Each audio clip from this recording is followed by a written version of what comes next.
राम राम. राम राम. बरं आता तुम्हाला शुगर कोणी माहिती दिली? माहिती कोणी दिली तुम्हाला? पाटील सरनी दिली का? पाटील सरने. पाटील सरनी दिली. हां. पण किती शुगर होती जेवणाच्या अगोदर किती होती?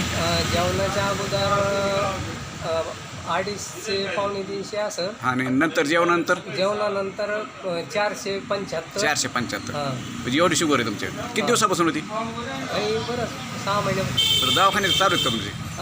नाही, दवाखान्यात ते गोळ्या नाही चालू. हां. ते राहुरीच औषध. रावरीच घेत होतं. हां. काय फरक जाणवला का?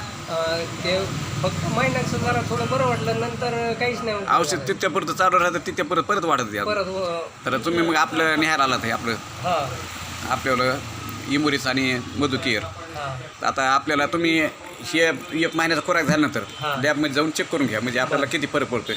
आणि नंतर आपल्याला 190च्या आतमध्ये आले तर आपल्याला फक्त मधुकेअर चालू ठेवायचं. पण सुरुवातीला खर्च वाढतो आपला. तर अशा पद्धतीने आपली सिस्टम आहे. कमीत कमी वर्ष 6 महिने आपल्याला कंटिन्यू करायचे. हां ह्यात खाडं जमत नाही. बाकीच्या ह्याला जमतं समजा, पण ह्याला खाडं जमत नाही कारण शुगर इतकी हलकडं दुखणं आहे ते लवकर होत नाही.